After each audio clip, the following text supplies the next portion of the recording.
अभी डीडीए का रोड है, कारपोरेशन का रोड है, स्टेट गवर्नमेंट का है, मेरा नहीं है रोड। गड्ढा दिखा के गडकरी का फोटो डाल दे।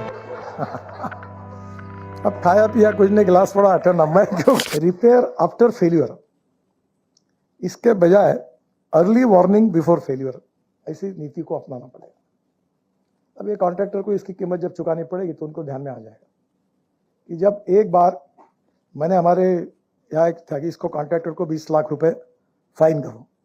मैंने बोला 20 लाख रुपए तुम्हारी चपरासी को देता हूँ, उसको कहा कि फाइन कर रहे 20 लाख रुपए, उसका काम 2000 करोड़ का, ये कोई मतलब नहीं।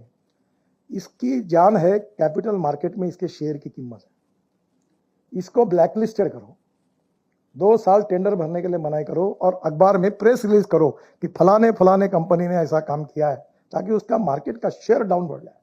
तब उसको ध्यान में आएगा कि क्वालिटी की कीमत क्या है, तब वो ज्यादा कॉशियस बनेगा।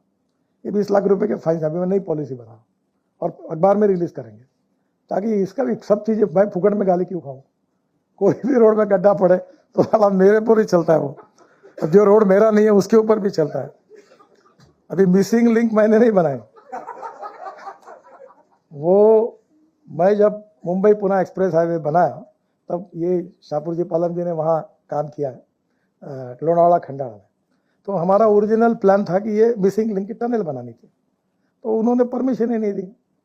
वो कौन से काले पीले रंग की घार जाएगी, फिर गाड़ी का आवाज आएगा, वो भाग जाएगी।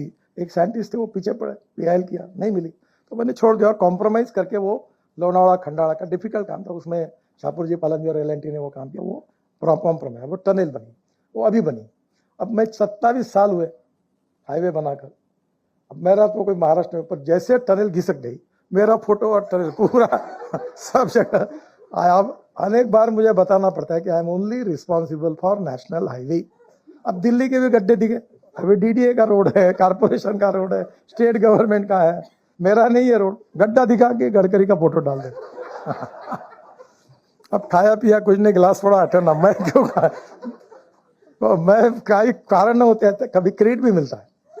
अब ये समृद्धि महामार्ग का मैं हवाई जहाज में, लोग मुझे बहुत अच्छा धन्यवाद, आपको बेस्ट लग, बहुत अच्छा समृद्धि। मैंने कहा अब मुझे दे रहे, मैं ले रहा हूँ, मैंने नहीं बनाया, महाराष्ट्र गवर्नमेंट। तो रोड अच्छा बना कोई भी तो मुझे क्रेडिट देते हैं, और रोड खराब कोई भी हुआ तो मुझे डिसक्रेडिट देते हैं। तो ये चलने वाला है, इसमें कोई मेरी तकरार नहीं है। पर कहीं ना कहीं मुझे लगता है कि क्वालिटी को प्रायोरिटी देनी पड़ेगी, no compromise with the quality.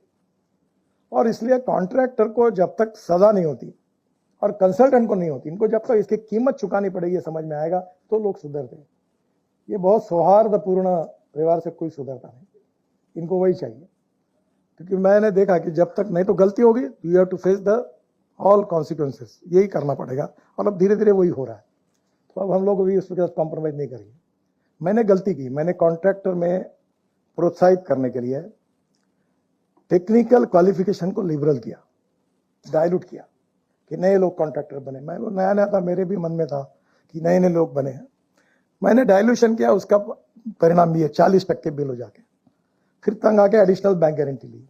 अब मुझे अभी पता चला कि जीएसटी से पता चलता है कि ये जीएसटी भरने के बाद किसको किसको कितने बार इसने कहाँ का दिया है। मैंने कहा जीएसटी का रिकॉर्ड सबका। अब जीएसटी का कॉन्ट्रैक्ट से पेटी कॉन्ट्रैक्ट कितना देना, इसका प्रोपोर्शन है। अब सब आएंगे हाथ में, आएंगे तो ठोको इनको, क्योंकि ये नहीं चलेगा। तो कहीं ना कहीं क्वालिटी को सबसे पहली प्रायोरिटी है, और क्वालिटी के बाद फिर उसकी कॉस्ट है।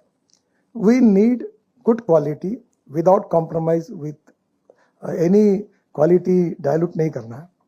पर कॉस्ट ऑफ कंस्ट्रक्शन को, क्वालिटी को मेंटेन करके हमको कम करना है, और उसके लिए अलग अलग मटेरियल का भी यूज करना है।